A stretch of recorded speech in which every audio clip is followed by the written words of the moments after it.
college education is the key to the American dream. But today, something's wrong. Students don't read, period. How can they survive? It is market-driven. So commercialized. You know, I got swallowed up. Powerful forces are driving higher education in new directions. I'm John Merrow. What we're going to show you, both good and bad, about colleges and universities can be found on virtually every campus in America. Principal support for this program is provided by Lumina Foundation for Education. Additional support was provided by W.K. Kellogg Foundation and Bill and Melinda Gates Foundation, with additional funding by Park Foundation, Christian A. Johnson Endeavor Foundation, the William and Flora Hewlett Foundation, and the Spencer Foundation.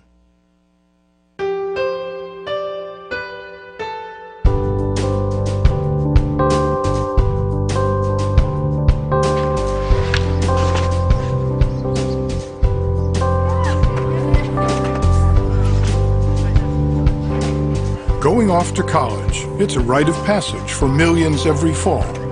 It's really exciting because I've been looking forward to this for a long time, so I'm just glad to finally be here and moving in. More than 14 million undergraduates at 4,200 colleges, following a dream. There's still a romance about higher education. It's still not only a way up for some people, it's a way of making sure that you've been stamped by society for future success. So college is partly a ritual, a transition. It's also a way of people beginning to move out of the family. So there's still a pretty positive sense of it's part of the American dream. It's a growth experience. It's about building confidence, building your communication skills, learning to work with people, learning about other cultures, other backgrounds. I'm really excited, a little bit nervous since we just got here and stuff, but pretty excited about the whole college experience and everything. A very few years ago, it was possible to graduate from high school and get a job that could sustain a family and even sustain a middle-class standard of living in the United States. Those days are over. Never again will we see that time. College education is an absolute necessity for any individual to enter and stay in the American middle class.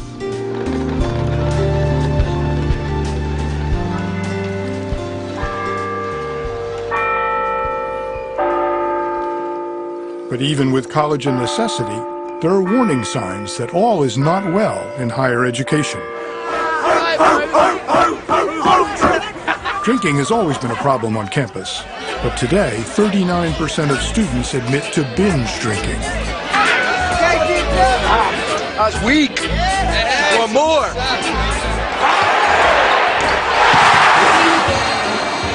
The debate over the role of sports on campus persists. It's not illegal for a coach to make $2 million a year and professors to make only $100,000. But is it right? Is it moral? Is it ethical?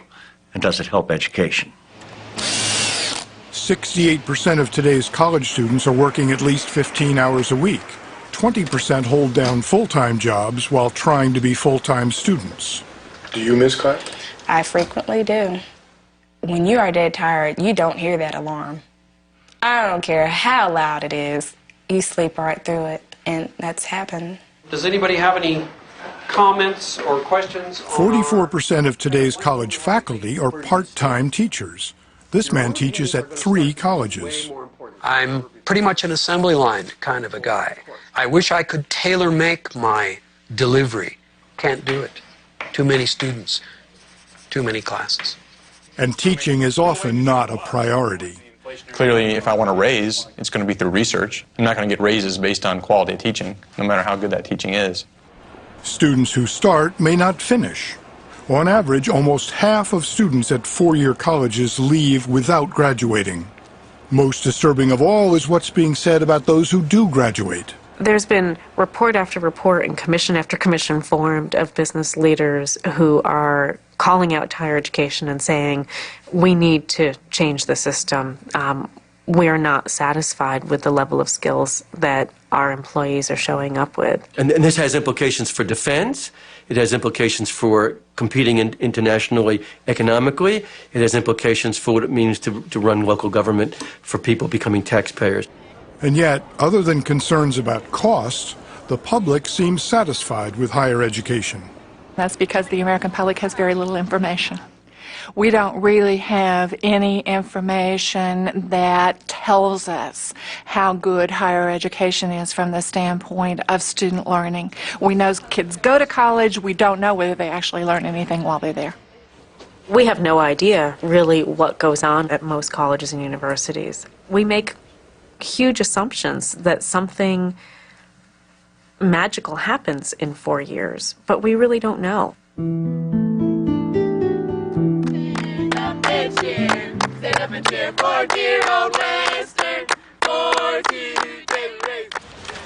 You ready for this? Oh yeah, I'm ready to move in, but I say about 2 weeks I'll be ready to come back home probably. We met freshman Matt Morris on his first day at Western Kentucky University, which enrolls more than 18,000 students, the vast majority of them from the region. It's just a bit overwhelming, I guess, just all the people, because I'm from town, about 400 people. It's a big change. It's going to be a big change. In high school, Matt spent his weekends drag racing. He admits he's not well prepared for college. I could have been a straight-A student in high school if I was AB without bringing a book home. So, I don't know. I'll study a lot, though, because I don't have very good study skills. Matt is the first in his family to go to college. His dad works at UPS. His mom is a homemaker. You have to understand that Matt never was the type to buckle down on academics. He concentrated in sports. So this is a big change for him. He's never had the study ethics or whatever you want to call it. Still, Matt has high hopes. Welcome to the class of 2008. You know, it was kind of 50-50 whether I wanted to go to college, but I think in the long run it'll be worth it, so I can get me a good job. I want to have a nice race car, a nice house. I figure if I can make $60,000, $70,000 a year by myself, I can have pretty much anything I want. What classes are you taking? Western Civ, computer-aided drafting, English, bowling, astronomy, and university experience. That's kind of about as, what's the word I'm looking for, a wide array of classes you can get, I'd say. Sounds challenging, also. It'd be pretty tough, I'd say, but I got a lot of free time, so might as well use it. Western Kentucky's mission is to serve the state and its high school graduates. I want a degree in their hands so that they're credentialed, so they can get a better job and continue to improve the quality of life for the rest of their life.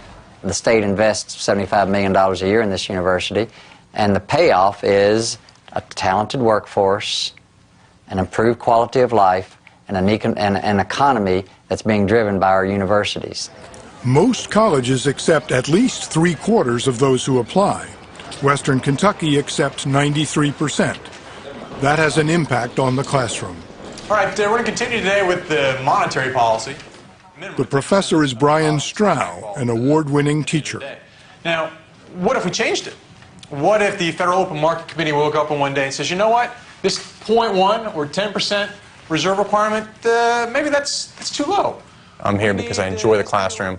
I enjoy turning the little light bulb on in the students' heads, and they say, oh, economics isn't quite as boring as I thought it was. This is somewhat interesting. This is on the news all the time. Now they got an extra $100 in cash sitting around.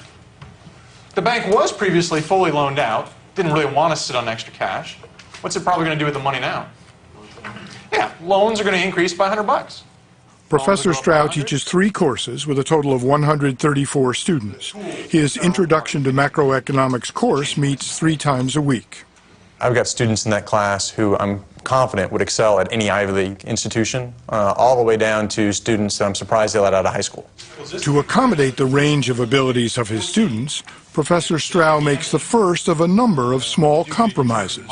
His textbook is optional.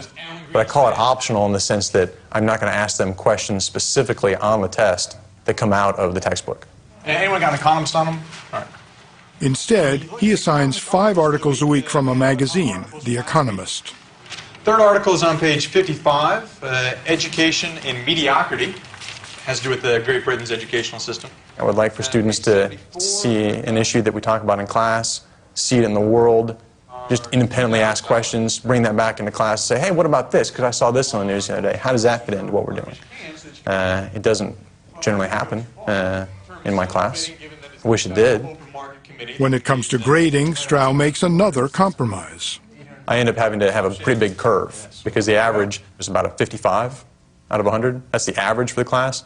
Now, I have students scoring 96, 94, but I still have people in the 40s, a large number of people in the 40s and the 50s. And so in order to retain them, I guess the 50 magically becomes a C. And there's a huge amount of grade inflation. So what does an A mean? What does a B mean? We know now, for example, that 50, 60% of grades are B or better. It used to be that 50% of the grades were C's. Now, are the students that much brighter? There's evidence that they actually are not as well prepared in high school as they were before. At elite colleges where students are well prepared, grade inflation continues to be an issue. Well, let's say a word about the exercises first. William Pritchard has been teaching English literature at Amherst College in Western Massachusetts for 47 years. I probably don't give a C now unless it's a student with a real writing problem, and there are such, or someone who hasn't done the work or done it in the most perfunctory way. Whereas a C used to be a passing grade. You know, I got a couple of C's. And, the gentleman's C. That's what it was called. Yeah. Now a C is the equivalent of an F? I think a C is the equivalent of a strong statement that you've done poorly in this course, yeah. In Mexico, demand is given by prices equal to 130. Would you, as a faculty member, get pressure if you started failing a lot of students? If I started failing 50%, then yes. It's retention, retention, retention is what we focus on, and for valid reasons. A lot of our students are first-time college students, that is, the first ones in their family to ever go to college. I asked the professor about grading on a curve and so on, and he said that's because President Ransdell says retention, retention, retention. The Commonwealth of Kentucky tells President Ransdell, your budget will be based on how many you enroll, retain, and graduate. Is there a danger? If he wants to get paid, he's going to retain students. It does us no good, and it does the Commonwealth of Kentucky no good for a student to enroll and leave. What lag does this cause?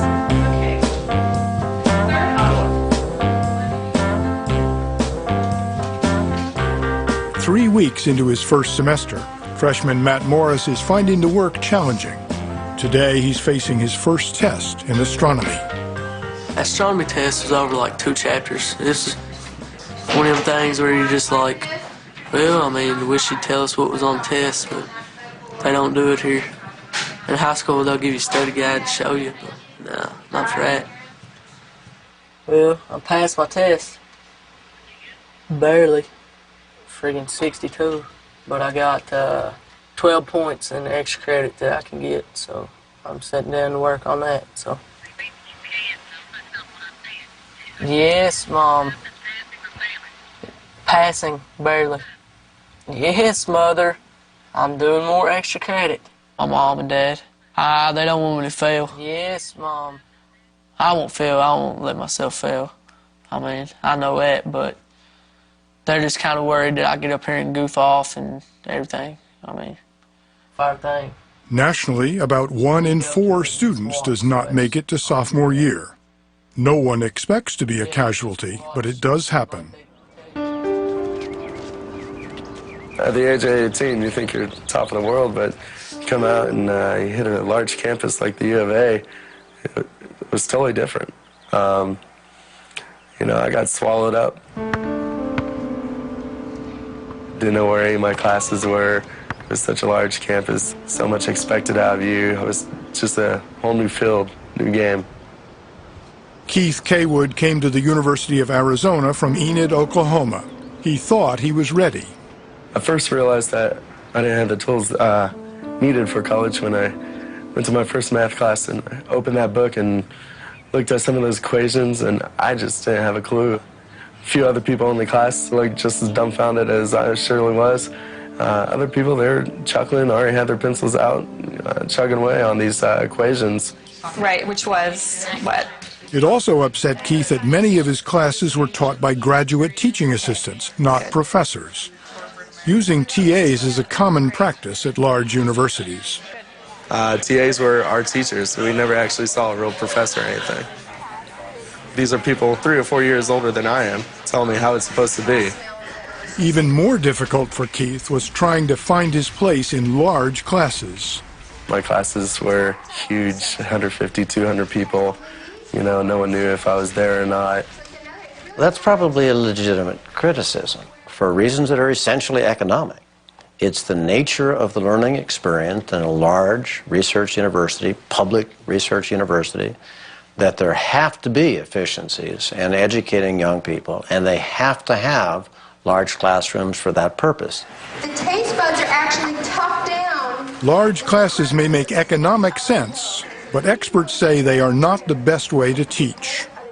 The continuous droning of lecture is a surefire way to kind of kill brain cells, I think. I mean, we worry about alcohol, but there's very little going on during a lecture that is remotely accessible to them.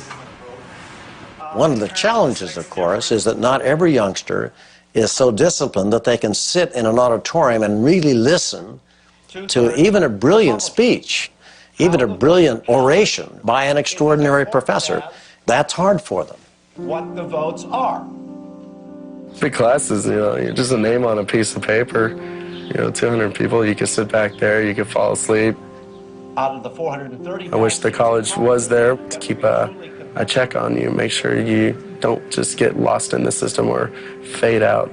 Academic counseling was available, but unfortunately Keith and others like him often don't realize they need help until late in the game. When I started hearing about these programs, I was already too deep in it, already failing my classes. So at that point, I decided to leave college.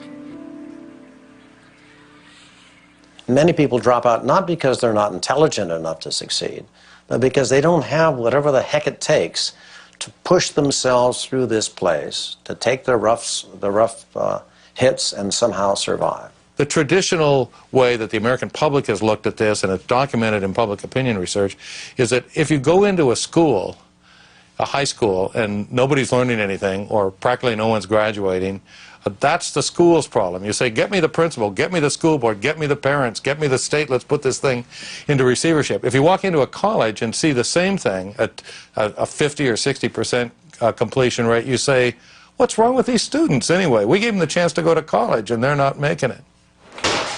The year Keith Cawood dropped out, Arizona lost 22% of its freshman class.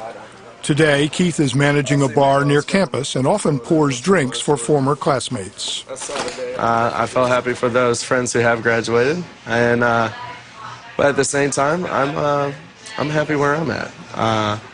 I'm not settling. I'm still moving forward in my field, and I'm acquiring the knowledge that I need. I'm just going a different route.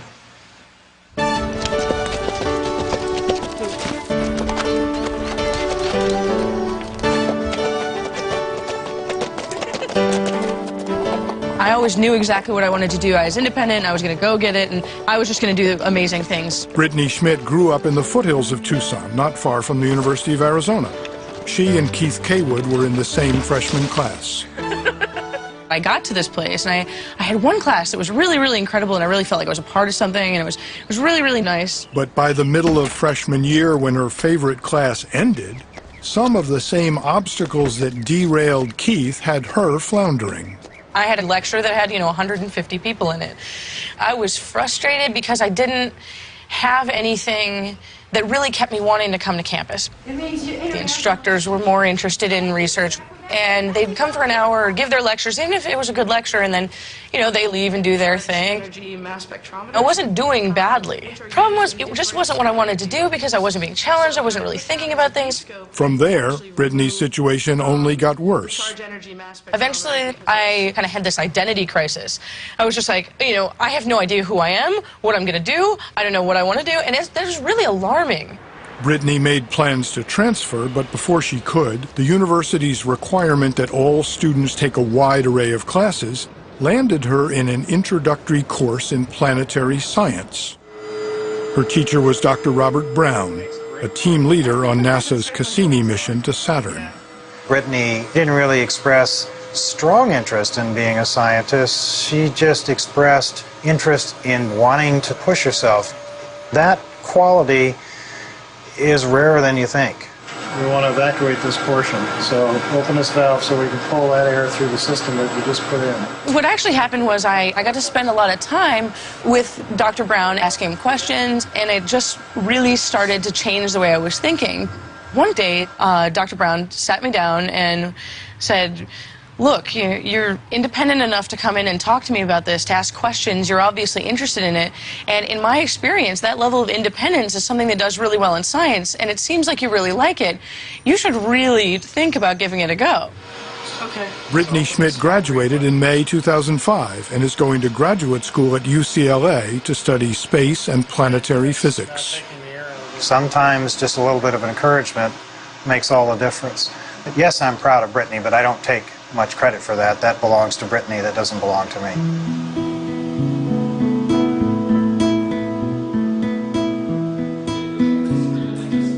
In the course of their time here, in unpredictable ways, maybe a late night in a residence hall with a fellow student, maybe in a chemistry lab, maybe in a small seminar, these young people discover something usually in themselves that they didn't know was there. And that's how they grow. What's beautiful about higher education at its best, it is magical, but not magic that can't be explained. It is something that, in fact, we can do on purpose, but because it's as rare as it is appears to be magical, but ought to be made more commonplace, because that's what we're about. So the goal of education is an identity crisis, and It's not really the goal is to have an identity crisis, but I think that more students should come in, even if they're a really successful student in some type of field, should come in with a little bit more open mind as to, I'm 18 years old, I don't have to have figured out what I'm going to do for the rest of my life. You learn much more by being out of your comfort zone. So I don't really think of it as changing, I think of it as growing. Yo. What up, son? What are you doing? When you go to college, people tell you, oh, you don't need to go to class. You know, it's a great thing about college compared to high school. High school, they take attendance. They don't take attendance here. Robin Bahala, a senior, came to the University of Arizona from Southern California. So I always had someone to tell me what to do, you know? I wasn't really an independent kid.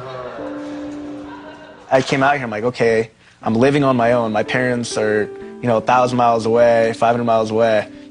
I mean, other than phone calls, they can't really watch me what I'm doing.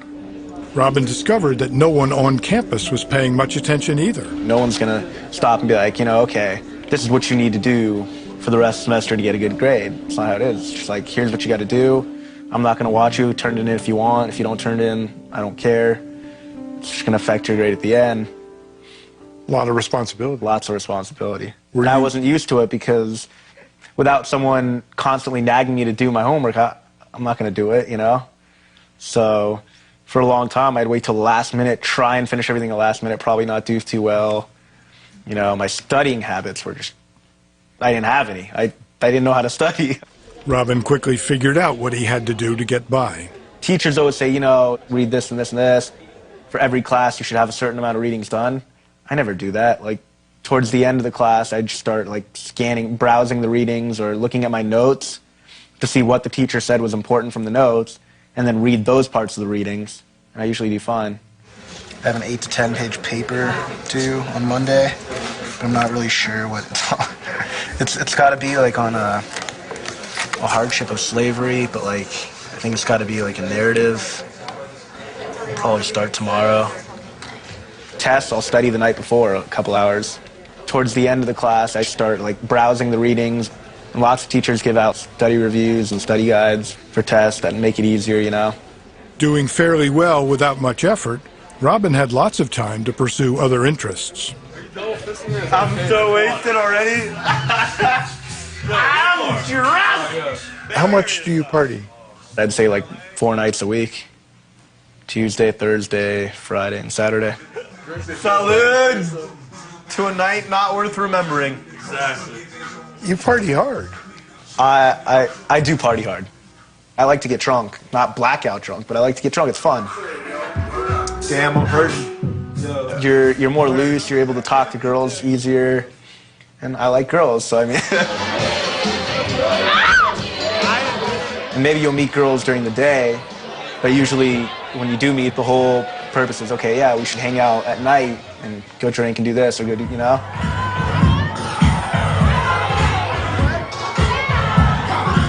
Despite his long nights of drinking, his overall grade point average, Robin says, is 2.85. Obviously, I've done a lot of bad things in 4 years, but I'm getting a diploma. I made Dean's List last semester. Are you beating the system? I don't know if I'm beating it. I think I'm working with it. I'm definitely manipulating it. So I just received the hard copy of the paper you put in my box. Going to deduct 10 points for lateness, even though I used my excuse of food poisoning and and sickness. I guess it didn't work.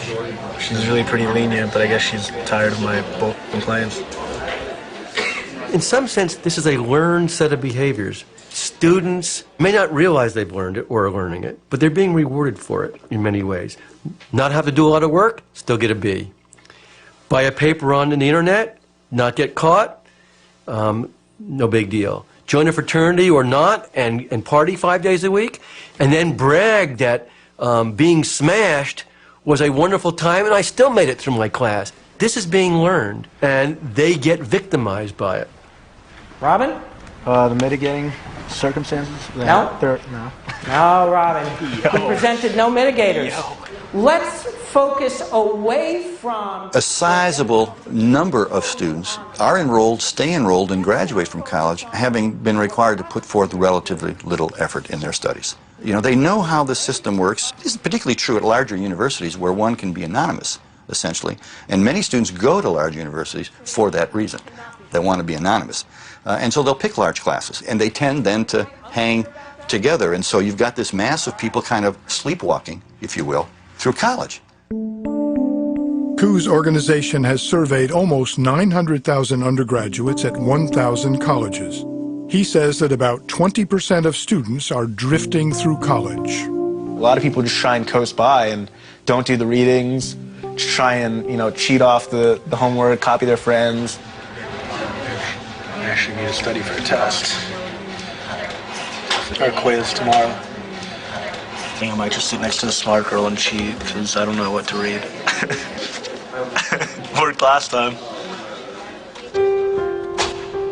Some call it sleepwalking. Former college president Richard Hirsch describes these students in a different way. It's sink, tread water, or swim. And in some sense, we've taught people how to tread water. They have functionally stayed in place and have the appearance of movement. That's the crime. Treading water is a reality everywhere. This is a class at Western Kentucky. Well, how many of you study an hour a night or less?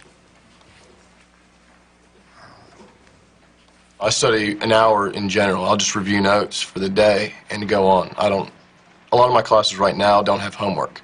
So in here it's just lecture, and you just review your lecture notes.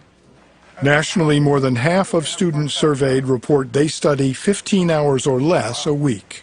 There's an academic mantra that's been around probably for centuries. Students ought to spend at least 2 hours preparing for class, for every hour inside the classroom. And they don't. I mean, last night I didn't do anything. Monday night I didn't do anything.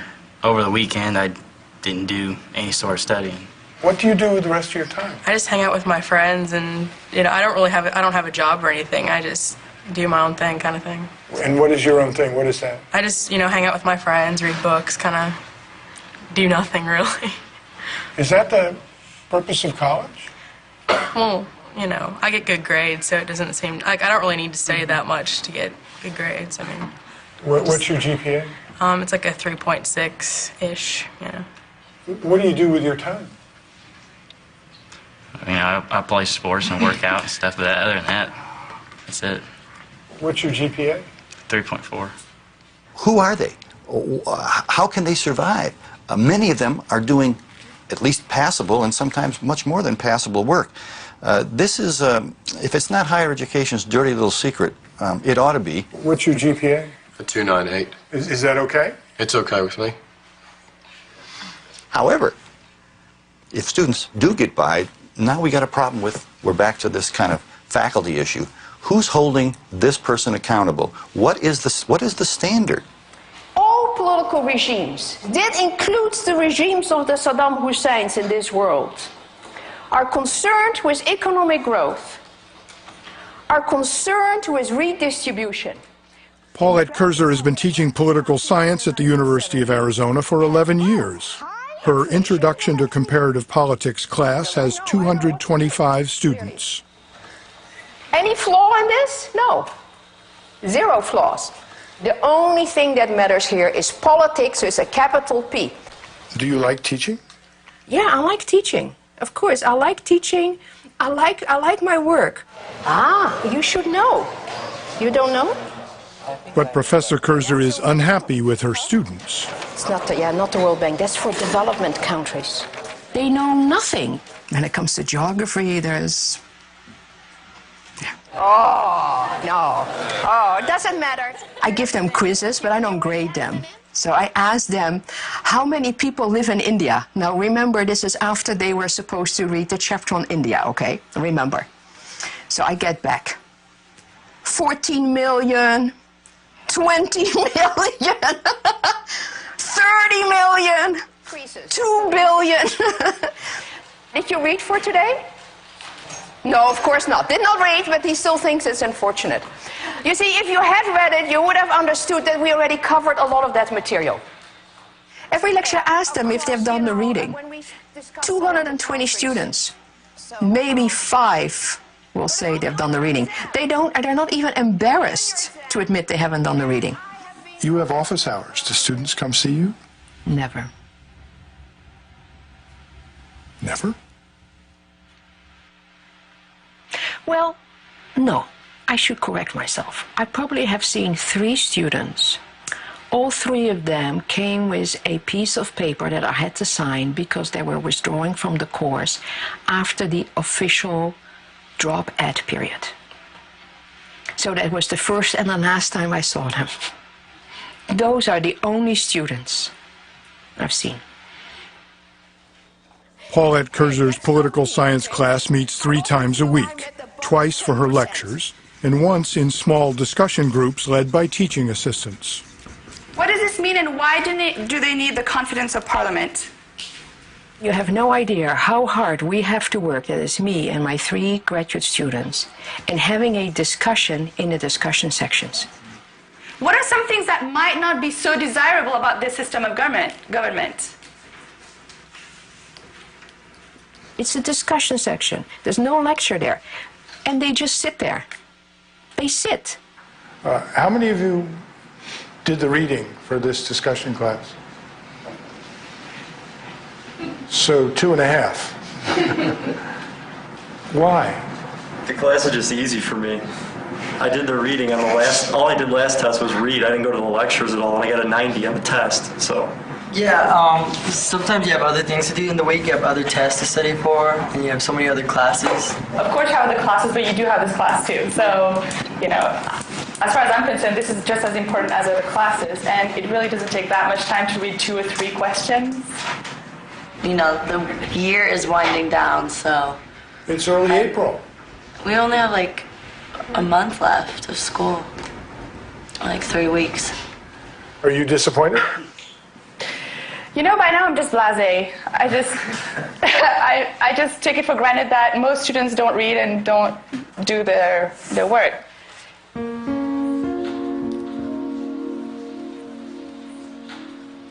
Overheating of the economy. Overheating means that the economy is at very close to full capacity. There's no room for further expansion. I think, this is for the sake of argument, students are not demanding because you professors are so boring that you don't bring it to life. and they don't know enough to be angry, that they're just being droned at. Well, you're just the devil's advocate, so I'll continue to talk to you. But I don't think I'm boring, and the students know that I invest a lot in my lectures, and that's very clear. I've sat in a few lectures now, a couple of yours, others. Yes. Only one time did I hear a professor say, "Is that clear? Anybody have any questions?" You never did that. The other people didn't do it, just one person. So maybe this is, maybe this is a problem from the teaching point of view. Well, it could be a problem in a big lecture course and 230 students. It's hard to stop and ask whether it's clear or not. Why is that hard to stop? Because it's just a lecture format. You don't see what is happening. And it's not kindergarten. They're adults. If you failed more students, would that reflect on you? Yes, I'm afraid so. Yeah. I think if I come across as really very strict and rigid and inflexible, especially in political science where the majority of students are male and not female, my reputation would be just of a not nice person. If a man does it, they get respect and authority. But if I would do it, I'm afraid I would have the reputation of being a super bitch. Of the 200 students who completed her course, 62% received either an A or a B. Only a handful flunked. There's an unspoken social contract that may not even be conscious, but it goes something like this. You don't bother me, I won't bother you. I won't ask much of you, you don't ask much of me. And that's exactly what happens. It's a pact, it's a contract, it's an agreement. Okay? They don't do a lot of work, they don't display a lot of curiosity, they don't express a lot of interest. You don't place demands on me and I don't place demands on you. And we have kind of a peace there. That's the pact. That's the pact. But the level of frustration. Do your colleagues share your level of frustration? Of course. Of course. Some students aren't happy with their side of the pact. These Western Kentucky undergraduates expected college to be more challenging. Teachers in high school and teachers in middle school would always make college out to be like, oh, wait till you get to college, Take notes because wait till you get to college. Well, I'm here now, and it's not as hard as I expected it to be. So. What is striking to me is that students starting college, no matter what type of institution you're talking about, expect to read more, expect to write more. Some students can get through that first year of college at particularly large institutions, and not have written a paper. I've done maybe 2 term papers here at college, and that's it. And that was a big surprise to me, because all my teachers told me that, you have to do these papers right. You have to do it like this, because when you get to college, there's going to be tons and tons of papers that you have to do, which I've only done 2. My experience has been, at every grade level, whether it's high school, junior high school, grade school, or college, is that students respond to challenge. They respond to being asked to become the best they can be. If a teacher says, this is not good enough, I know you can do better, people rise to the occasion. That's really what people expect and want in some private way. But when they don't get it, they don't run and say, I'm not getting it, please give it to me. They say, this is a pretty good deal. I don't have to do much work. I can get A's, I'll get my degree, and I'll have the semblance of an education. You can't get people to be upset about something they don't know they're missing. If you think about it as far as not being challenged enough, I guess that could be kind of a problem, but I can't say I'm disappointed because I'm having such a great time being here. Would you mind if college demanded more of you? I kind of wish it did, just to give me more of a challenge in life, because I think you're going to be faced with challenges in life as you go through life. So I think it would be better to have more challenges as students now, so it can help us in the future. Without challenges, students live for the moment. There's so much out there to experience that just sitting in a library reading books all day, you're not going to be able to experience. You got to, grab life by the horns. If you want to point to a tragedy in American higher education, it's that a lot of these folks are getting through college with the same degree other students have, but they've not experienced, they've not sampled the curriculum, they've not sampled the cultural events and affairs on campus. They put very little time and energy into their own studies, and yet they are there. Any regrets about all of this? None. At my age and at my point in life right now, I'm 22, I'm in college. You know, these are the years that I'm not going to have back, and I don't want to be 40 or 50 looking back, you know, I wish I had partied then, because I can't do it now. It's really unforgiving that an institution doesn't identify these students and find some way of reaching them. These are not bad people, by the way. These are people with enormous potential and talent, and there are ways of reaching them. We just need to identify and then figure out how to get to them. Robin Bahala graduated from the University of Arizona in December 2004 and moved to Miami, where, he reports, he is working for a pharmaceutical sales firm.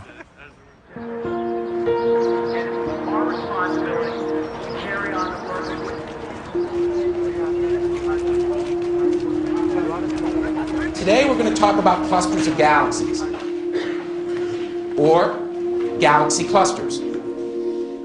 We have broken down clusters into two types. We refer to two types of clusters. The first are the rich clusters. Tom Fleming knows how to reach his students. He frequently interrupts to find out whether they're following what he's saying. Genevieve, would you like to venture a guess what we call the other class of clusters? Poor, very good. I can sit here and rant and rave and complain that, oh, our standards are low and that students don't learn in high school what they used to. But the fact of the matter is I have 135 students there now, and I can't go back and change history as to what sort of high school education they received. They're here, they're paying their tuition money. As I tell them on the first day of class, I'm going to give you your money's worth. Look at the two galaxies on the animation in the left. Notice that the least massive galaxy, first of all, isn't as bright. The students in my class are fine arts majors, English majors, journalism, business. They're taking this because they're told you should have 9 units of science to be a well-rounded person. So these are people that aren't going to become scientists. So I feel that I need to meet them halfway. He does that by giving them radio responders. That allows him to get immediate feedback. So what I'd like to do now is let's go to a question. And don't worry, I'll post this on the website after class. Which of the following is least easily explainable as a result of collision between galaxies?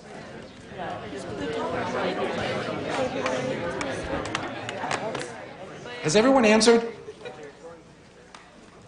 Interesting. Half of you think it's number 4. Some galaxies seem to be undergoing bursts of star formation, but not everyone agrees. So here's what I want you to do. Start talking about it. If you think you know the right answer, convince your classmate that you've got the right answer. So if two galaxies smash into each other, that's something pretty big. What's number 3? Number 3?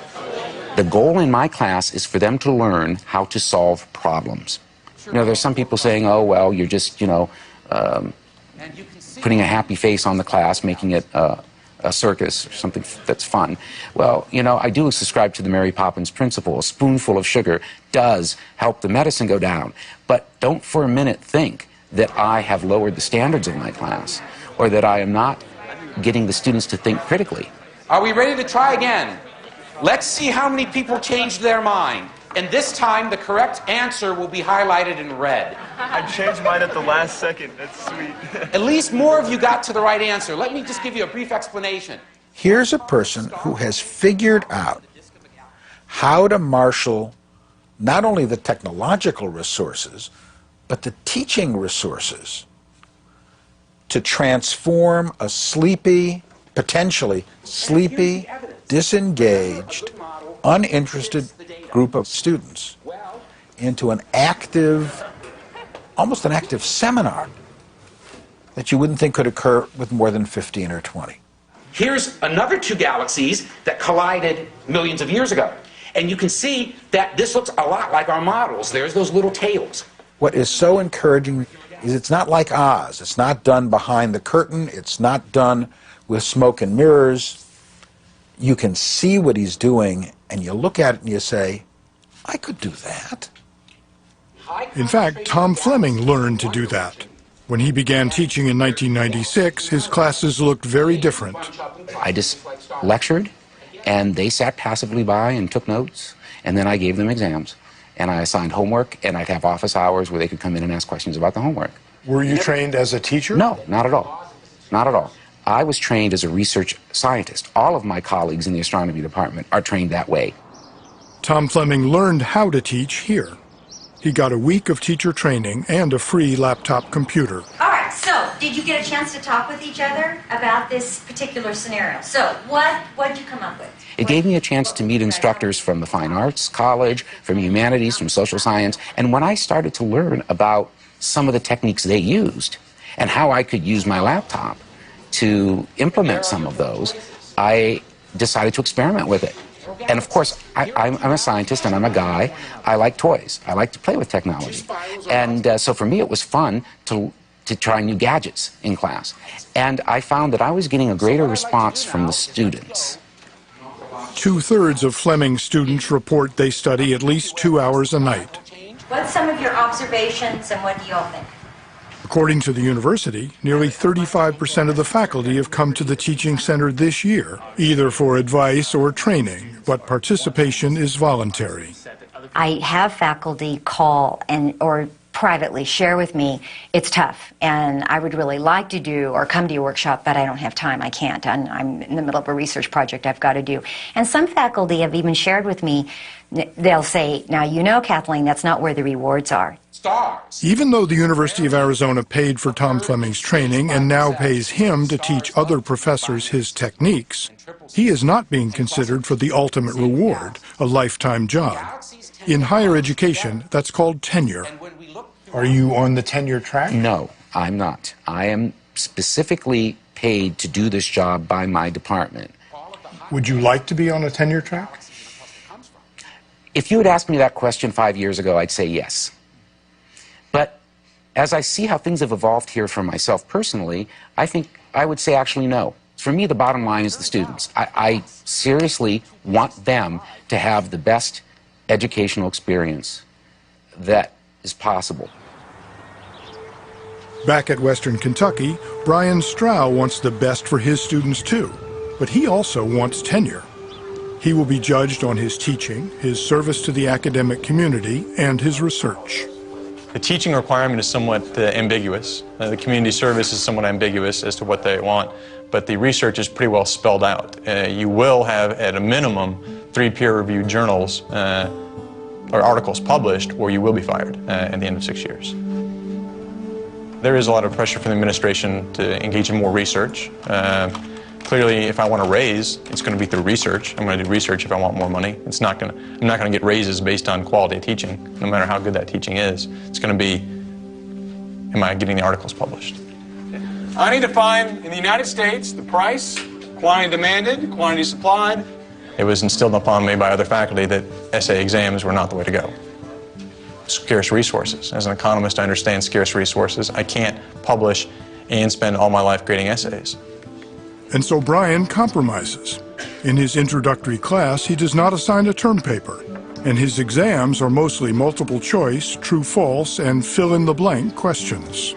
Not quite.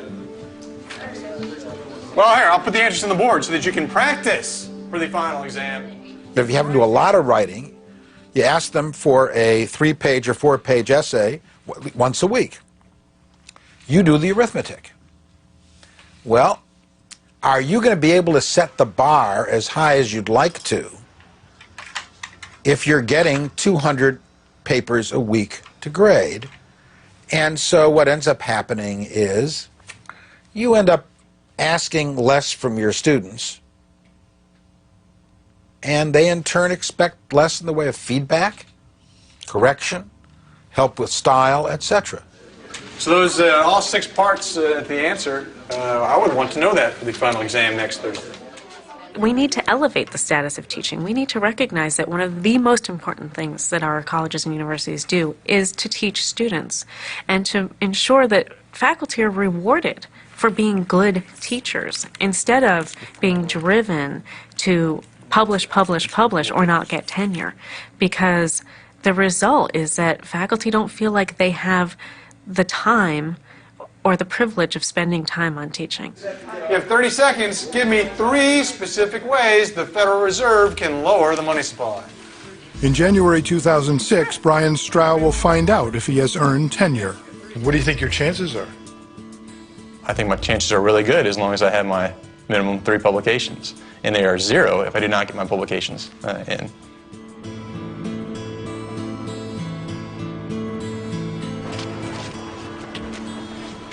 Well, see, I was going to put the question. I got the question above my other one, and then. When we met freshman Matt Morris, he was worried about a test he'd barely passed. See you Monday. All right. Bye. Bye. Matt is lucky. He's part of a living learning community at Western Kentucky. Freshmen live together, take many of the same classes, and study together. Like when you actually have a test, like there's 10, 15 other people that have the same test, same class. So you can go study with them. That's what I like about it. I study with a buddy. And then in astronomy, I do the same thing. Me and my buddy study together. So I like it better just because you can only study so much by yourself. But if you take what somebody else knows and you know, put it together, then it's worked for me so far. If students study together and they divide up their work and give one another responsibility for learning that material and then teaching it to one another, they learn at a deeper level. And that's something that I think is a benefit of any kind of group work. Interestingly, students in the learning communities seem to really gravitate toward that sense of family, the sense that someone's looking after you. It ain't registering with me like we mean by summarizing and analyzing. Okay. What you're doing right now is telling me what the essay says, instead of just telling me what the contents of the essay are. I didn't understand. Does that make sense? Yeah, it makes more sense now. Okay. On a campus with nearly 16,000 undergraduates, the smaller approach means Matt gets the help he needs. This particular assignment asked them to analyze an essay, and he wasn't familiar with analysis. But most of the students weren't and hadn't been asked to do this before, so it's a new skill. Learning communities don't cost more, but they require more work and cooperation on the part of professors. So you take personally every student's success, you tell them that on the way in, you make it very plain to them what it takes to succeed here. You expose them in the early weeks and months of college to the best teaching, and you hold them accountable by giving them assignments, giving them feedback, creating some habits of the mind and the heart that will stand them well, not just through college, but through life. Matt finished the semester with a B average and now feels he belongs in college. Going home and going racing. Western Kentucky will open 2 more living learning communities in the fall, but still, only a few hundred freshmen will benefit out of a class of almost 5,000.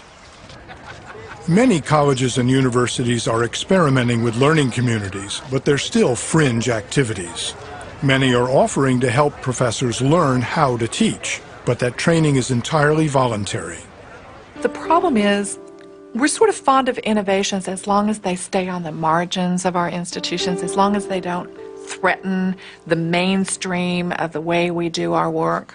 And if we are going to really capitalize on what we've been learning about how students learn best and how we can help them to succeed, we're going to have to threaten the status quo in the mainstream of our work. Every year, millions of students go off to college. For some, it's intellectually stimulating, a life-changing experience. But too many get lost in a culture that expects little. How we got to where we are today is a story of doors of opportunity opening and closing. It's a story about money. In Bowling Green, Kentucky, the day is winding down. Before she leaves, sophomore Salon Hollis is squeezing in a little last-minute studying. How much time do you spend doing the homework, getting ready for the classes each day? I would say I spend maybe about a good 3 to 4 hours. homework, getting things ready for them. You got to get it done to pass the course. For many students, it's time to relax, but not for Salon. I'm on a schedule every day, Monday through Friday. I have somewhere to be, either class, get home, get my homework done, and get in bed, go to sleep. My schedule is very tight. Because at 10 o'clock, I need to be waking up to get ready to go to work. That's 10 o'clock p.m. Salon works the graveyard shift, as many as 48 hours a week, at a local automotive parts factory, where she earns $11.43 an hour.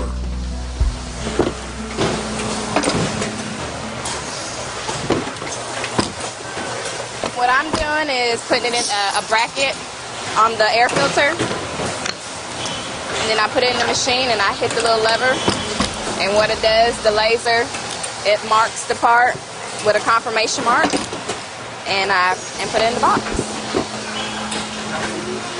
In one night, my quota is between 500 and 700 pieces a night. You never know if you're going to have any downtime or if any of the machines are going to go down. You still have to try to meet that quota. Although Salon's family is middle class, she has to pay for college herself. My parents, they have always told me, because they've had financial problems of their own, so they've always told me since I was in high school that I needed to work and save my money for school, and that they would try to help me out. But when I got to school, it didn't happen. Even working full-time, Salon doesn't make enough to cover all her bills. When I first started college, I used to have credit cards, and that's what I used to pay my classes off with, classes and books. And I thought that I was going to be able to get those credit cards paid off, but it just got bigger and bigger, and the next thing you know, that card was maxed out and I got another one in the mail. Between her credit card debt and loans, Salon could owe as much as $26,000 by graduation. And she's not alone.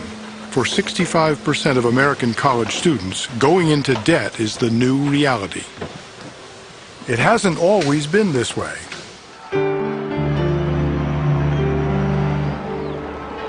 "60 years ago, public support was stronger. The government became a partner in higher education when President Franklin Delano Roosevelt signed the GI Bill into law.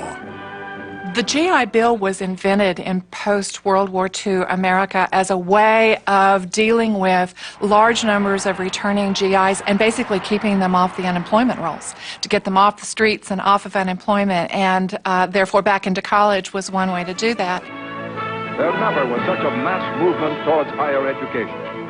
America weathered the crisis. Approximately 2 million veterans went to college, transforming not only their own lives and college campuses, but also changing public attitudes about higher education. Ordinary Americans learned that a college education wasn't just for the elite. It was within everyone's reach. Higher education became the highway to the middle class, built largely with federal and state funds. In 1972, the federal government opened the door to prosperity to the poor. It gave low-income students grants which did not have to be paid back, now called Pell Grants. The federal Pell Grant program had about $3 or $4 billion in it, and it covered over 95% of the average tuition at a four-year public college or university. Millions joined the middle class. Government helped those who couldn't afford tuition, and America prospered. The founding of our colleges and universities and a lot of the support that has come to them over the years is predicated on the idea that education is good for our citizens and that it helps people to have a better life. America had agreed to what amounted to a social contract, had agreed to help pay for everyone's college education, not just their own families. To keep tuition low, state legislatures supported their public colleges. The special role of the federal government was to provide scholarship help for the poor. All that began to change when research indicated that having a college degree added $1 million to your lifetime earnings. In the last 25 or 30 years, since essentially the Reagan administration, since that 80s, we've decided that it's a private good, that because you benefit from going to college economically, your salaries go up. And so we've said, well, let the individual pay for it then, instead of recognizing that higher education also has major social benefits. Gradually, the social contract, the commitment to open higher education to all, began to fall apart. Government funding moved away from grants to low-interest loans. A Pell Grant, which once paid 95% of a student's tuition at a four-year public college, pays only about half the tuition today. To try to stay on top of her tuition payments and to apply for loans and grants, Solon Hollis meets with a financial counselor at Western Kentucky University. So you're still working full-time? Yes, Are you working 40 hours or more a week? I'm working more than 40 hours a week. The average debt of a student that graduates from the university 4 years ago averaged out just a little over $10,000, whereas this most recent year, 4 years later, it was as much as $20,000. So there seems to be a sense of panic a lot of times with students and with parents, especially when the bills go out and they realize they're not going to be able to meet the rising costs. And you have the dilemma of if they work and earn some money, they may not qualify as much for financial aid in terms of federal financial aid qualifications. Yet if they don't work and qualify for the financial aid, that's not quite enough. That might pay for their education, but it doesn't allow them to have any kind of quality of life. Quality of life ends up taking a back seat to work. Today, 68% of all undergraduates work at least 15 hours a week. 20% are in Solon's shoes. So you have a full-time job as a student, a full-time job at a factory. When do you sleep? I sleep 2 hours here, go to class, come back, sleep 2 hours, do homework, sleep 2 hours. I sleep in and out all day like that. I never get to lay down for a good full 6-7 hours like most people do. Do you miss class? Oh, yeah. I frequently do. When you are dead tired, you don't hear that alarm. I don't care how loud it is. You sleep right through it, and that's happened. There are limitations on the human experience and the brain. I mean, how much can you do with so little sleep? And we know that the downside of work is when students work off campus, they are less likely to persist for a variety of reasons. Are you missing out on some part of the college experience? I think I am. They have so many things going on campus. They have guest speakers, they have events, you know, basketball games, football games. I can't go to any of them, you know? And I feel like that's a big chunk that's missing. You know, I would like to join a sorority, but I don't have the time. I gotta work to get my tuition paid off. Solon will have to keep up this schedule for 3 more years to make it to graduation.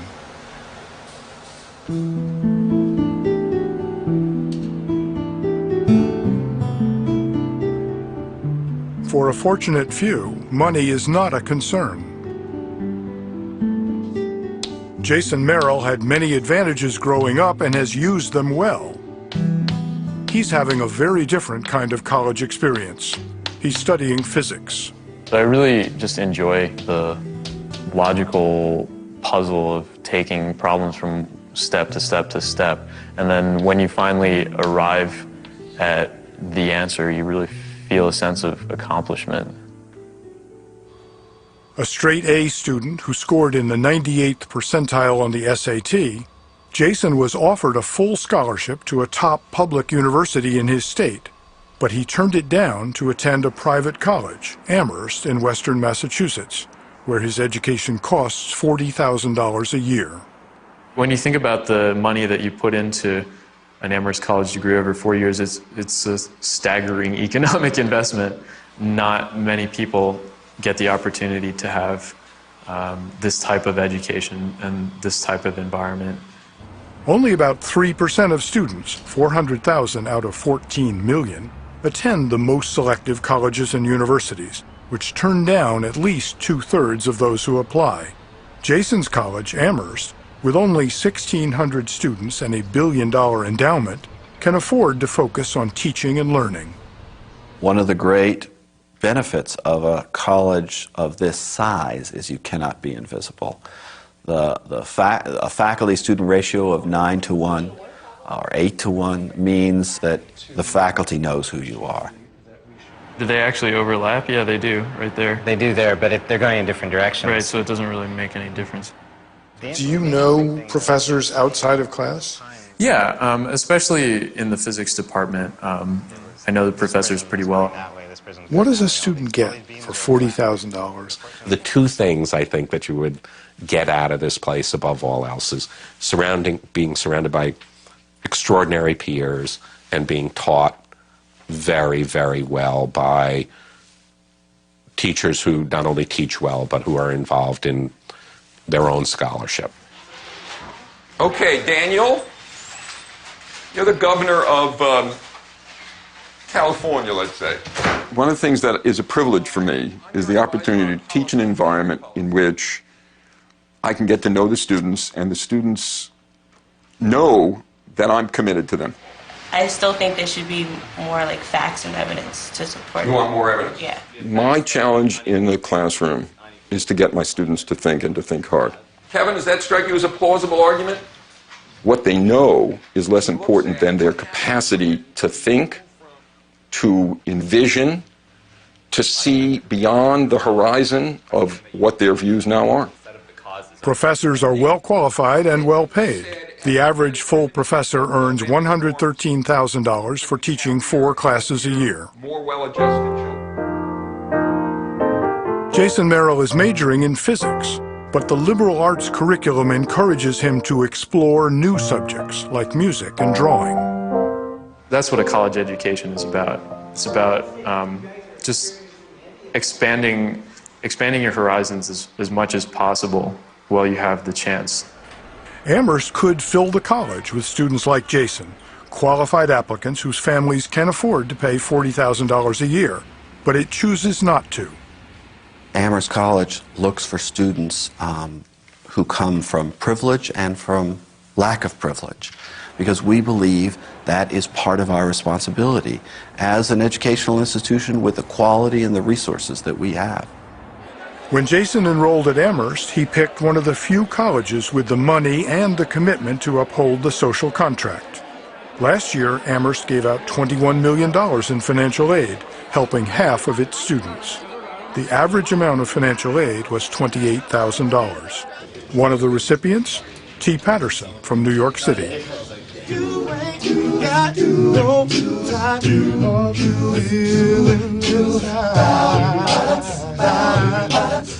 He's a senior with a musical gift. What I got will show up, set your stuff on fire. And athletic talent. In the last game of his college career, he helped Amherst beat arch rival Williams. That's the way to go out right there. Everything we thought we had to do it, got it done. There it is. It's been a great 4 years. That's what I'm talking about. Couldn't end any better. His major is law, jurisprudence, and social thought. It's been challenging as far as stretching me out to think about things in different fashions and kind of dig deeper to come to new understandings that I maybe didn't have before. His college years would have been far different if he'd had to depend on his federal Pell Grant. That free money, intended to help low-income students, averages $2,500 a year. Amherst costs 16 times that. The college makes up the difference for T and for the 16% of Amherst students who receive Pell Grants. Your home's in Harlem. Are there other bright young men and women like you back there who didn't get the chance that you've had? Yeah, there's plenty. It's full. There's a ridiculous amount of young men and women who aren't getting the same opportunities. I could definitely see where the country would be at risk to just ignore that talent, that brilliance. For those who get the opportunity, success is almost guaranteed. 99% of students graduate from Amherst in 4 years. T. Patterson graduated in June 2005. owing just a few $1,000s for his college education. A few wealthy colleges are following Amherst's lead and keeping the social contract alive, but only a few. I think the entire educational system of this country needs to be making a stronger case than we have made for why we, as a society, the government, private funders need to be investing in education in a way that we are not at this point, or all the things that we hold dear are going to slip away.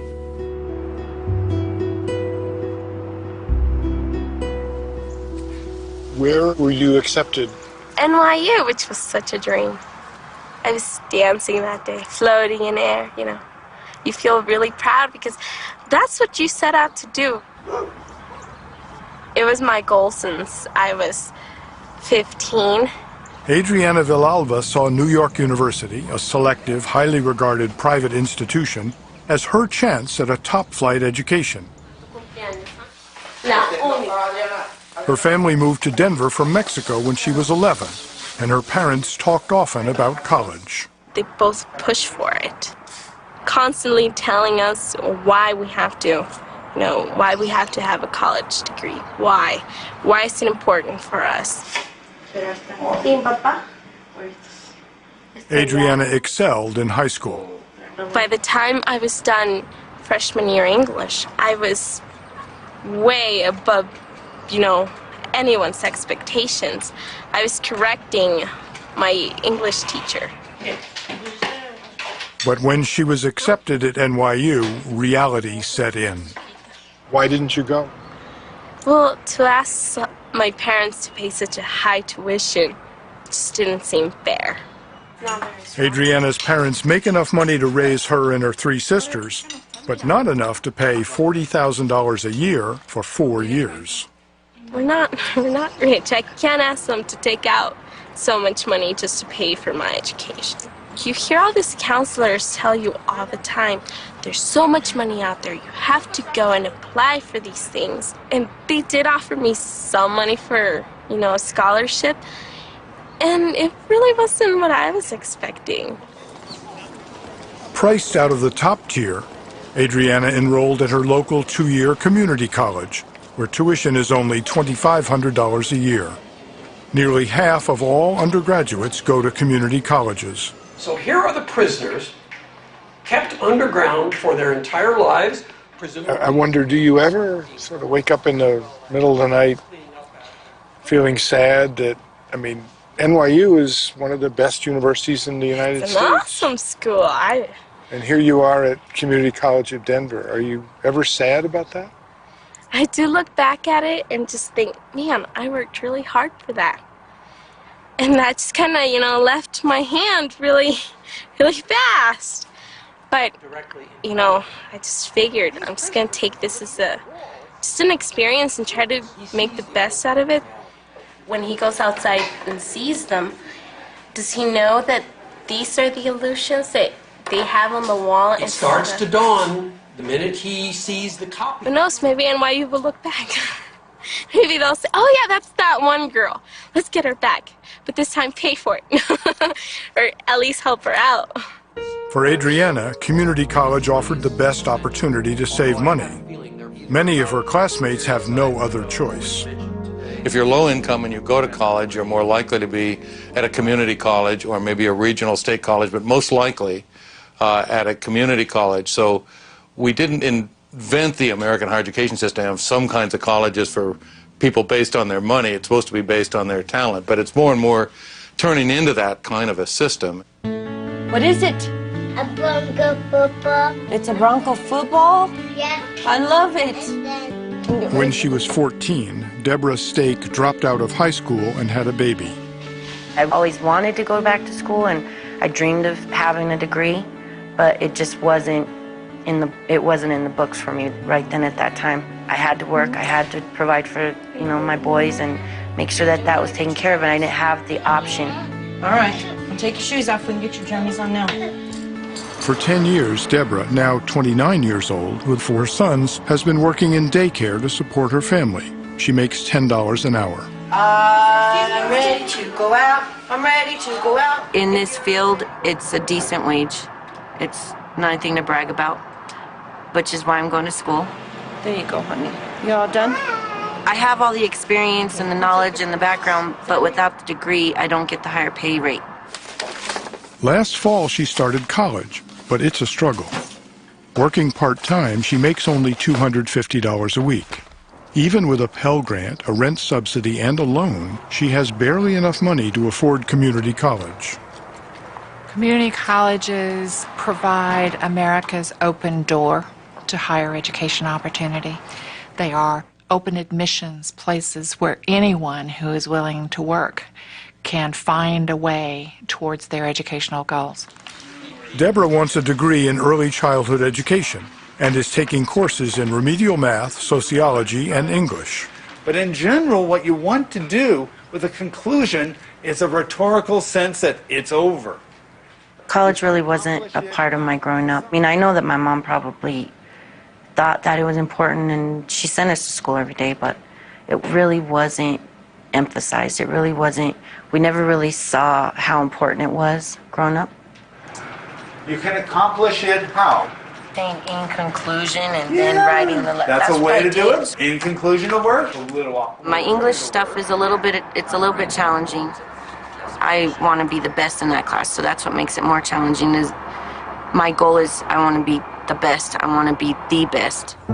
If Deborah Stake makes it to graduation, she'll be beating the odds. 2 out of every 3 community college students leave without a degree. Community colleges do have lower persistence rates and lower graduation rates than four-year colleges and universities. In significant part, that's because they are serving more students who bring more challenges to college with them. Oh, big girl. Students who are working 1 or more jobs, 20 or more hours a week, students who have children and the like. Probably about once a week I feel like giving up and I'm stressed out and I'm tired and I have no energy. And so yeah, there's been a few times I've threw a pencil across the room and just said, I give up, I'm done, I don't want to do this anymore. I want security for my kids, so that keeps me going. I know. We take great pride in how many students get in and stay despite their personal circumstances and despite overcoming barriers that neither you nor I have faced. We really need you to help us out. President Christine Johnson is facing challenges of her own. The money CCD gets from the state has been reduced 30%. At the same time, her enrollment was increasing 30%. What keeps you awake at night? Budgets, of just saying, okay, where do I cut? Who do I cut? And the impact that it has on both the students and the services we'll provide them and the individuals whose lives will be impacted by that decision. State policymakers in a crunch look around and say, who can we cut? And the answer often is higher education, and particularly because they see higher education as being the one entity that has the ability to raise revenue on its own through increased tuition and fees. The disappearing social contract has also hurt colleges, not just students. Nearly every state now gives its public colleges fewer dollars per student, meaning presidents have to find money elsewhere. You better either be in a campaign or you're finishing one up or in one or planning one if you're going to survive in higher education today. Since 1999, the cost of running Western Kentucky University has increased nearly 70%. Enrollment has jumped 28%. During that same time, however, the state has reduced the amount of money it provides per student. How much of your time do you spend fundraising, thinking about fundraising? Thinking about it or doing it? Thinking about it, ooh, boy, most of the time. 35–40%. The state taxpayer support for public universities is eroding.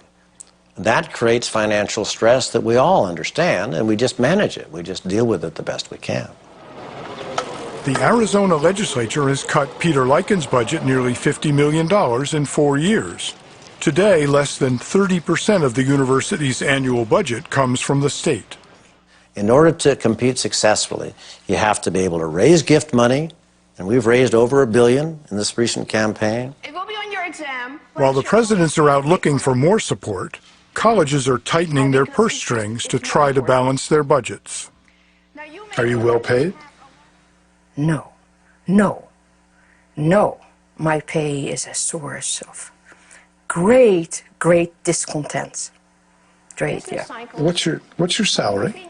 I'm making $65,000.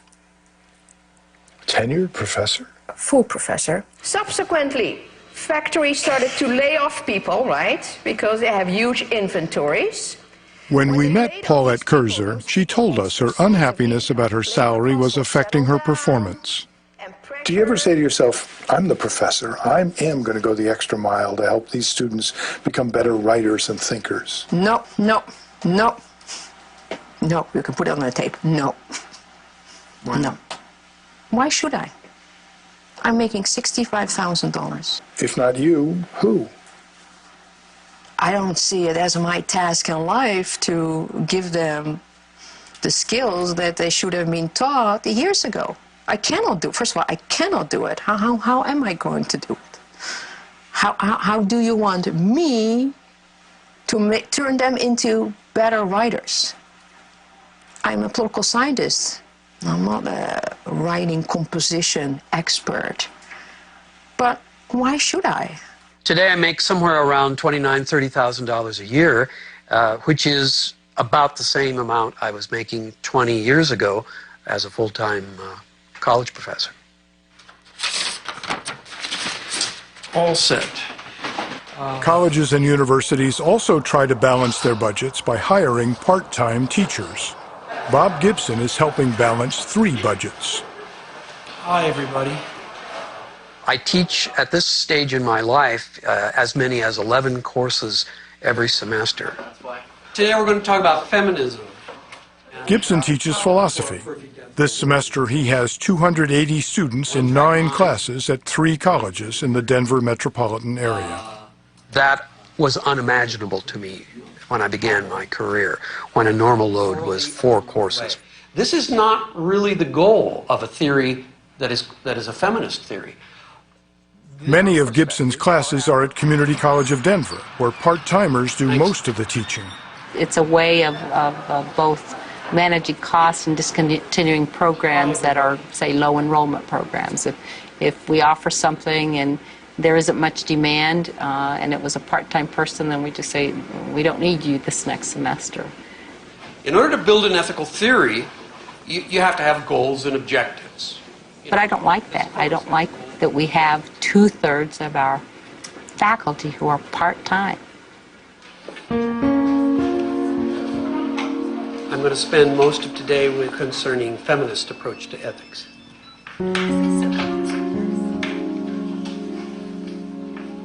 Part-time does make sense from a business perspective. You use it when you need it, you discard it when you don't. But education is not business in that sense, and it's not, you can't measure it in the same efficiencies that you can measure producing a product. Colleges may save money, but students pay the price. I've just completed my 3rd class of the day. I started at 8:30 with the Community College of Denver intro course. The time that one might spend in quiet solitude or talking with students in an advising capacity just isn't there. They don't expect students to do as much of the activities as full-time faculty do that would contribute to deep learning. In other words, they don't necessarily ask students in assignments to draw from diverse perspectives, from different points of view, from different courses. Well, it stands to reason. They aren't part of the fabric of the institution. They wouldn't know what courses to suggest students draw from. They aren't part of that system. Perspectives that are uniquely male. Nationally, nearly half of all college faculty are part-timers, up from only 22% in 1970. Shuttling from campus to campus leaves little time for preparation.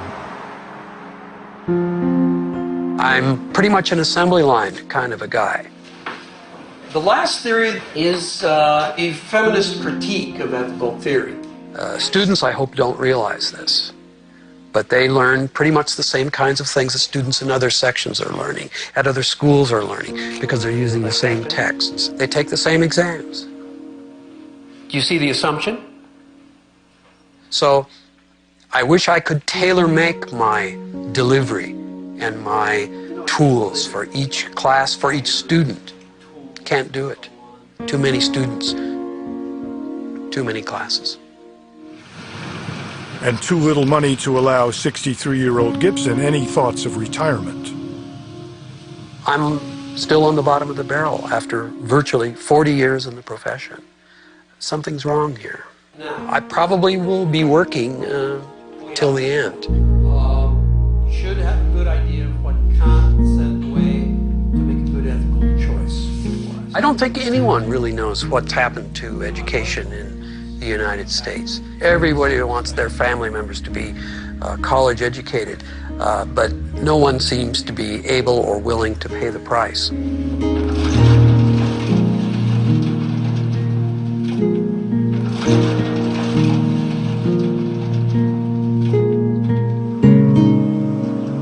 At Western Kentucky, 42% of the faculty are part-timers, but that's not nearly enough to balance the budget. We get $75 million from the state, and our budget's $250 million. So that puts it in context right there. We've got to generate revenue from other sources in order to achieve the quality, that national prominence we talked about. That doesn't come cheaply. More than ever, a major source of money is tuition. It's gone up on college campuses everywhere. 62% at Western Kentucky in 4 years. The price of higher education has gone up faster in the last 20 years than anything else in the economy except health care. Okay? So we measure it in each state in relation to family income in that state. And in almost every state, it's harder to go to college now than it was a decade ago. That is, it takes a larger share of your income to go to college. And that keeps some high school students from going. 400,000 in just 1 year, 2002, according to a government report. We're moving toward a system where the only people who will have access to a college education are those who can pay for it. Hey Tyler, my name's Blake and I'm a student here at Western Kentucky University. Colleges are reaching out, looking for those who can pay for it or are willing to borrow. Ken. Hey, my name is Jessica and I'm a sophomore at Western Kentucky University. How are you doing this afternoon? He's not interested? Okay, well, do you know where he plans on going to college? Do you have an application to Western? Would you be interested in maybe getting one? They call it telecounseling, but it's just old-fashioned marketing. You get more students paying a high dollar amount, and you're able to do more things. Hello, may I please speak with Scott? In higher education today, the market rules. Students are customers, and colleges want more of them. You're able to invest back in facilities. You're able to invest in more faculty, higher credentialed faculty. Cash flow from more students at a higher price has given us capacity that without that enrollment growth, we would not have had. One way to attract paying customers is to look better than the competition. Western Kentucky has built academic complexes for its mass media, engineering, and biological science departments. It has renovated athletic facilities and dorms and put up a new parking garage. An addition to the student center and renovation of the football stadium are in the works. We're raising what I call the cool factor for our students, and it's paying off. Rebuilding the physical place ensures institutional self-esteem, pride among your constituents, whom you're asking for money, the ability to recruit students. They want to be part of a place that's comfortable, clean, crisp, attractive, and cool. Across the country, college campuses have become building sites. Some of the buildings are for academics, some are not. Every college in this country faces spending more and more money on things that compete with the campus down the road or across the state in order to make sure they're not falling behind on those things that, quote, consumers are looking for. You have the best athletic facilities in the world. Do you have swimming pools? Do you have a spectacular student center with McDonald's in it? Do you have residence halls that are at least the equivalent of the top-rated hotels?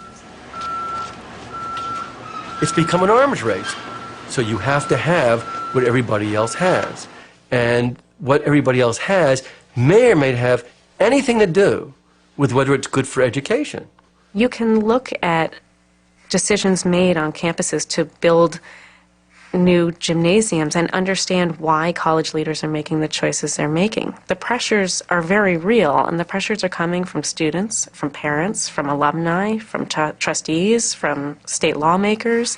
And so all of the decisions on an individual basis make perfect sense. The University of Arizona is keeping up. To try to help freshmen succeed, it spent millions creating this high-tech academic center where freshmen have access to computers 24 hours a day and can get tutoring and counseling. The university also built new dorms and a student union with a food court to rival any suburban mall. This is the reality. And when you are a university president, you deal with reality. We have to make choices. There is a limited pool of money that is available to fund the work of higher education, and that pool seems to be shrinking over time. And so the reality is that you can either build a new state-of-the-art fitness center on a college campus, or you can build a new state-of-the-art chemistry lab. You may not be able to do both of those. I sort of think of it in ways like you walk into a shiny new supermarket and it's got all the wheels and gadgets of a wonderful place, but the meat is spoiled and the milk is sour. You've got to attend to the fundamentals. Elite colleges are building just like everyone else. At Amherst, a new geology building is under construction. In the last 5 years, Amherst has rebuilt or renovated 8 dormitories.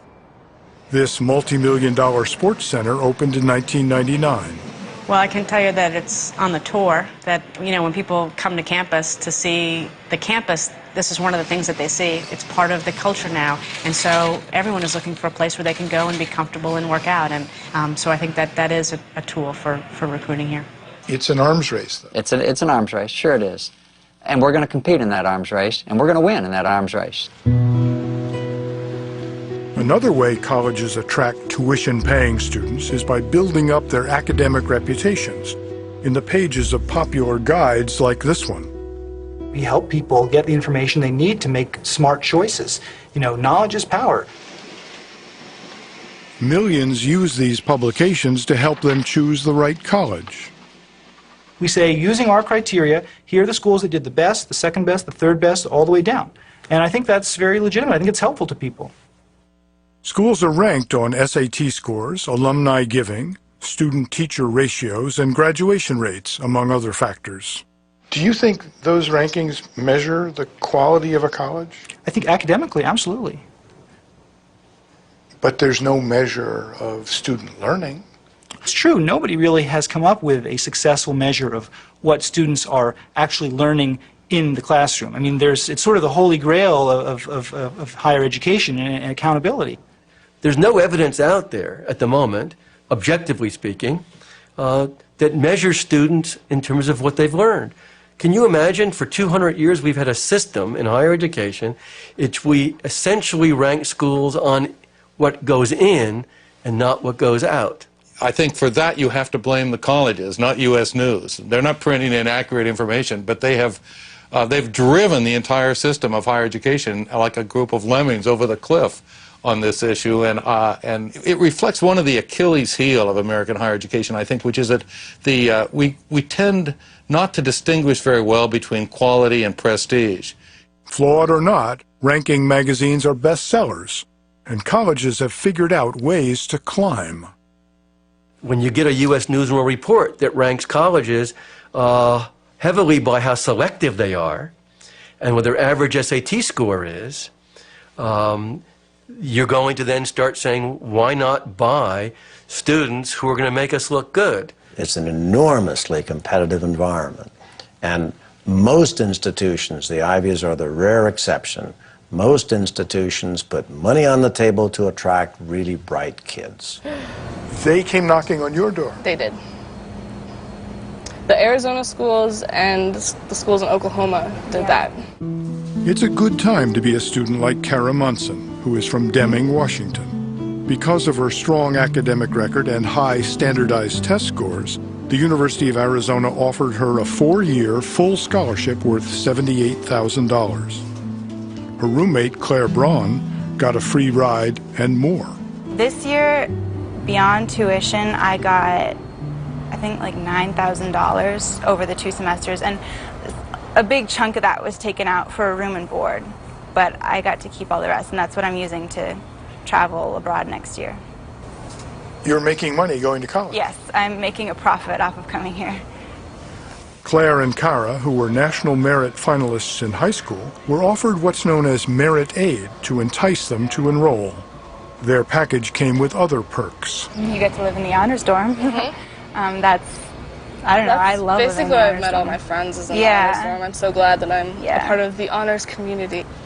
On a campus of 37,000 students, only 588 live in honors dormitories. Did you ever feel lost? No. And that's because of the honors dorm? Definitely because of the honors dorm. There are so many ways just to make it smaller, and the honors dorm is a way to do that, has been a way for me to do that. That year, the university enticed 56 other National Merit Scholars with merit aid packages. It's attracting students because you know that the quality of the learning experience depends upon the quality of the students in the class. That's a factor for everybody in the class. But honor students often get their own classes. Anyone who doesn't have an exam? Eric Varnes teaches honors freshman physics. On this day, he was giving a quiz. Okay, so it's the usual deal, 50 minutes. You called this a lecture class, but you don't have 25 students. That's the big advantage for the students of being in the honors college. This lecture class is an introductory freshman level. This is the first physics class they have at the university, and it's limited to 20 students. If they weren't in the honors college, they'd be in a lecture hall with 200 students or so. So that's a big difference. Both Claire and Kara are earning high grades at Arizona. The university is not ignoring low-income students. It has substantially increased their financial aid, but it is emphasizing merit aid.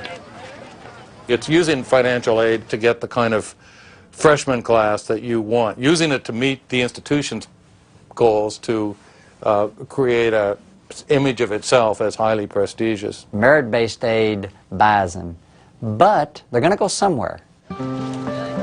Western Kentucky sent recruiting letters to all National Merit Scholars in the state last year and gave scholarships to the 10 who agreed to enroll. We want to recruit the valedictorians because other students follow. That's where we've kind of focused our attention. And so far, things are working pretty well. We've grown by 4,000 students since 1998. Nationally, merit aid has nearly quadrupled over the last 10 years. Today, some $8.8 billion is handed out to high-achieving students because colleges want them. The price that you can expect them to pay for tuition is lower because they're in demand. It is not, to my way of thinking, a violation of any fundamental principles. It certainly is consistent with all the principles of economics. They're in demand. With our financial aid today, we're helping the people God already helped. And we are leaving behind people who truly cannot afford to participate in the system. One could call it enrollment management, to use the jargon, or one could call it incentives, to use the neutral word, or one could call it a bribe. It's not a bribe. It is indicative of the fact that America in 2005 is more market-driven in every manifestation than it was 30 or 40 years ago.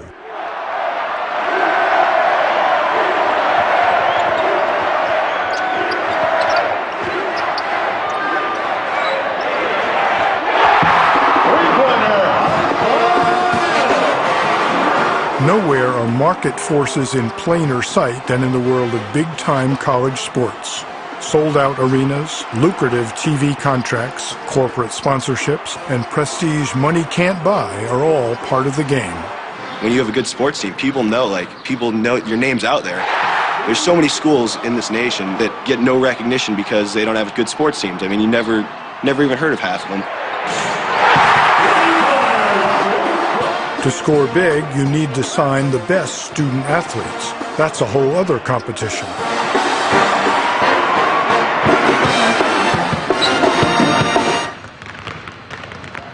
Andre Iguodala from Springfield, Illinois, was the prize many teams wanted. I always knew I was good at basketball since I was 5 or 6 years old.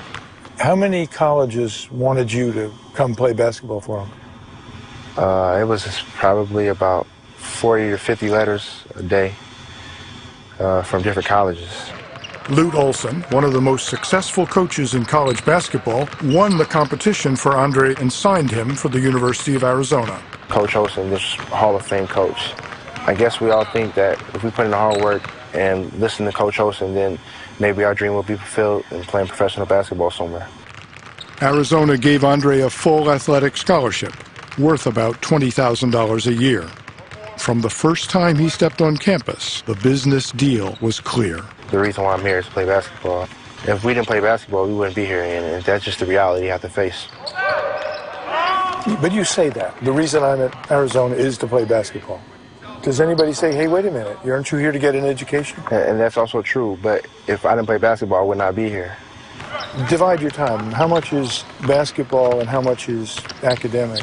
The majority of our time is spent right here on the hardwood, and whatever time we have left after that, we must, get our schoolwork done. Is it 75-25, 50-50? Oh, nowhere near 50-50. I say it's 80-20. 80-20. Yes. To nurture Andre's talent, he has one-on-one sessions with coaches and trainers, and the use of a state-of-the-art gym that's for varsity athletes only. The Electoral College is the most obvious example of a whole series of things we do. In addition to his classes, Andre's education includes academic advisors, one-on-one tutoring, and a computer center in the sports complex. Athletes are cosseted, they're coddled, they're given advantages that ordinary students aren't. Now, we like to think that sports is fair. We say the level playing field. May the best man win. But the fact of the matter is that in college and universities, sports are very unfair. What does the University of Arizona get for its investment? The year we met Andre, the basketball team generated $13.5 million in revenue. $4 million goes to the basketball program. The rest of the pot, $9.5 million, helps fund 17 other varsity sports on campus. Most university athletic programs don't do as well. Probably a dozen schools in the United States make a nice profit. Maybe another 30 or 40 break even. Everybody else loses money. Now, are we confused by that? Coach Olson reportedly earns over $1 million a year through basketball, more than twice as much as the university's president is paid. You're going to have people who are going to make issues of that, and it's probably right. But you know what? We've won more games over the last 16 or 17 years than any other team in America, and I'm not among the top 10 paid coaches in the country. And that doesn't bother me. If I'd been interested in money, I would have been out of here a long time ago. Not many Lute Olsons around. And he doesn't get the kind of salary that some basketball coaches get. He's very, very well paid. He's very successful in what he does. And what he does has a high market value. Whereas it's an idiotic thing to suggest that a coach should make more than the school president. It's perfectly legitimate once we set up the model. In other words, we're going to say we're trying to make money for the school by having successful basketball and football programs. Now, if you start from that premise, then you just simply go along the line and say the way we do that is to get the best players that we can, and we get the best coach we can, and the way that we get the best coach is to pay him the most money.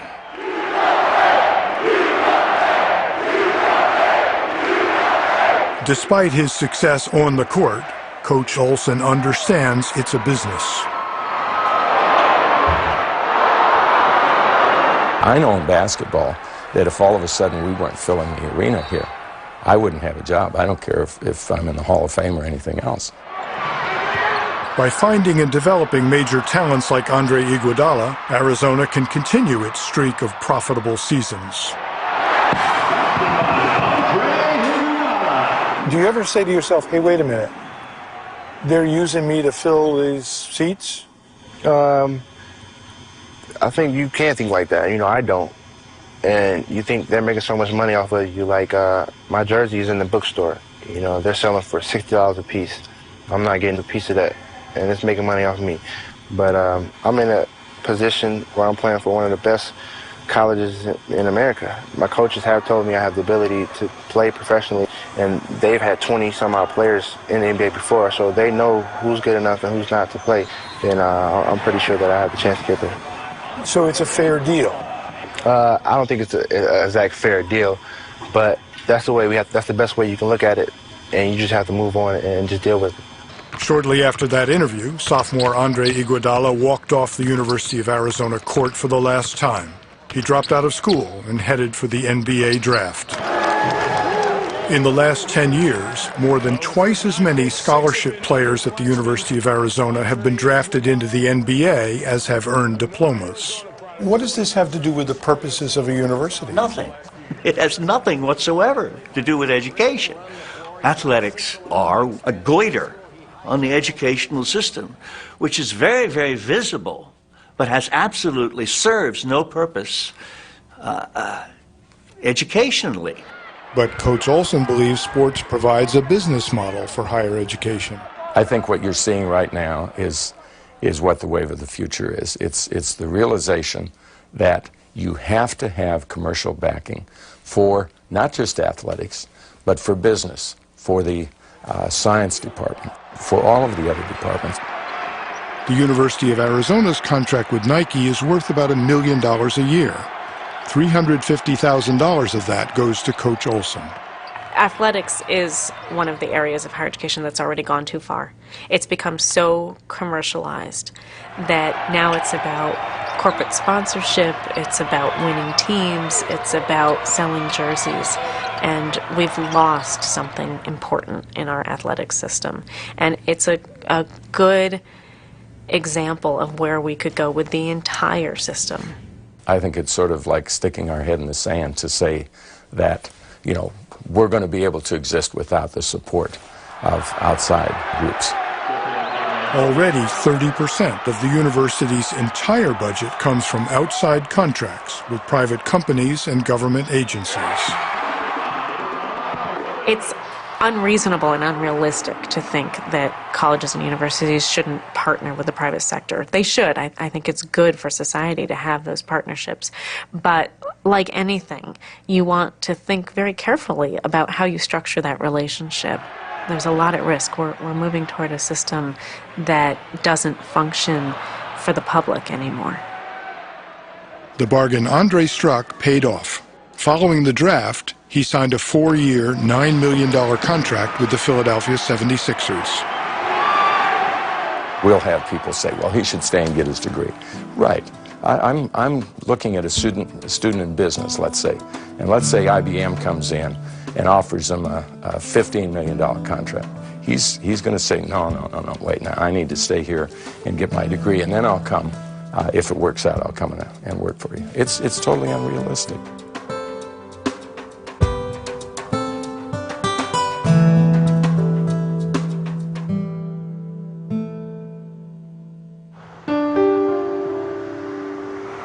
Back in Kentucky, Salon Hollis, who's still struggling to get through college, is on her own.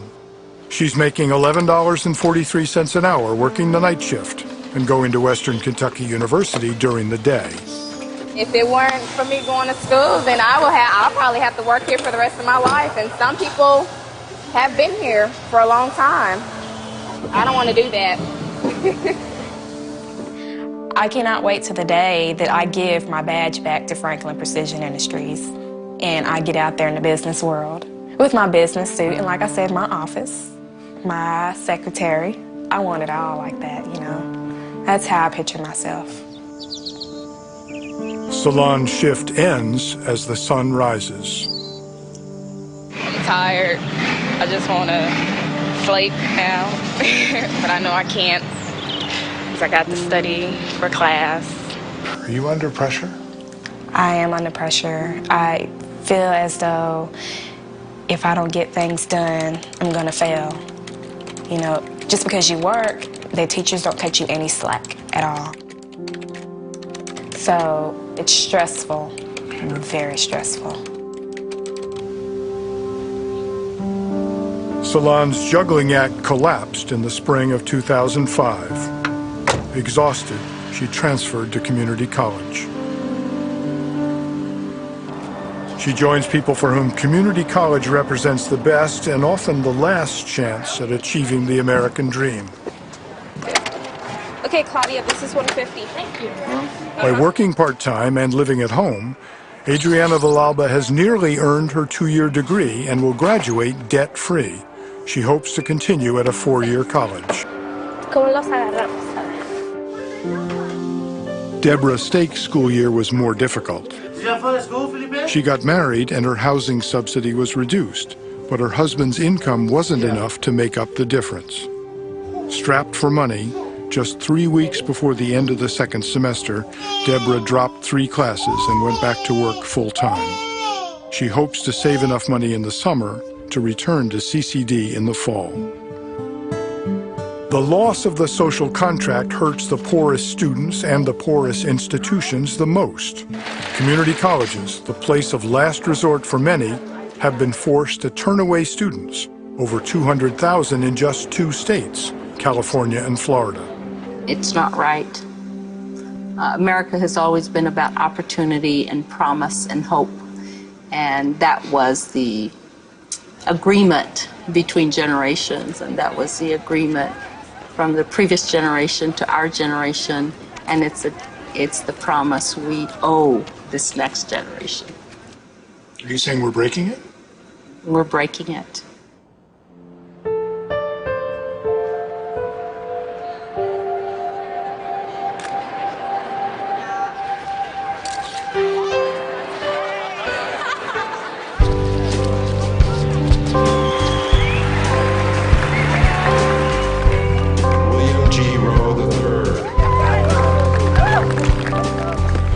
Graduation day, and I feel really nervous and excited, and I feel like I made a big accomplishment.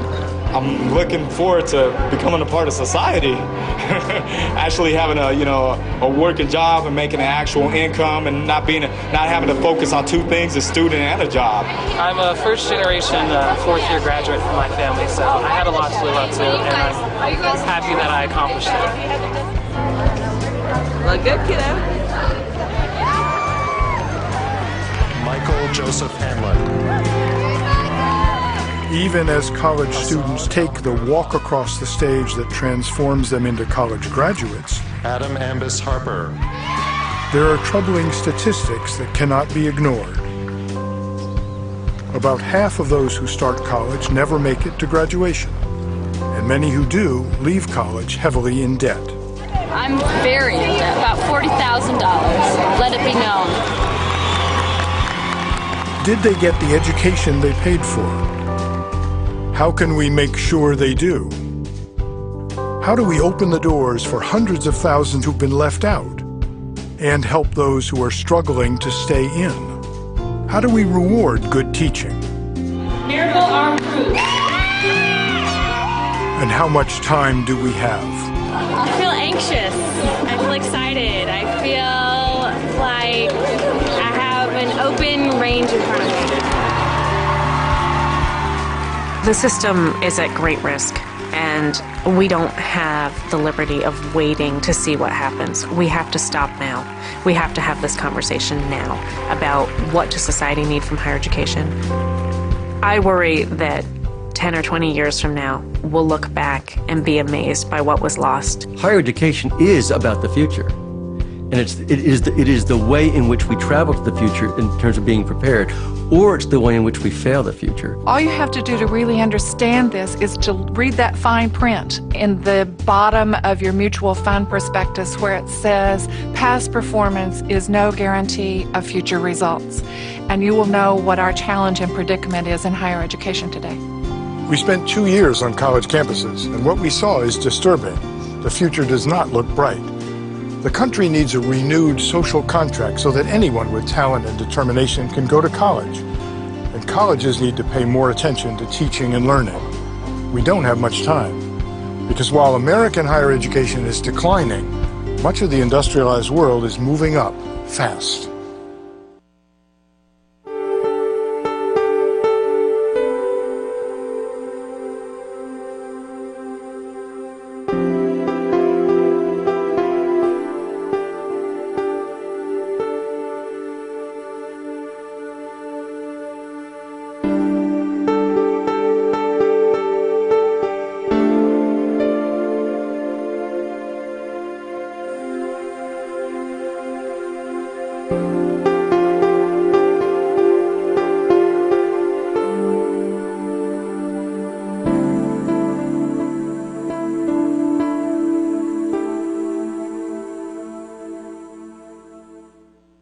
Principal support for this program was provided by Lumina Foundation for Education. Additional support was provided by W.K. Kellogg Foundation and Bill and Melinda Gates Foundation, with additional funding provided by Park Foundation, Christian A. Johnson Endeavor Foundation, the William and Flora Hewlett Foundation, and the Spencer Foundation.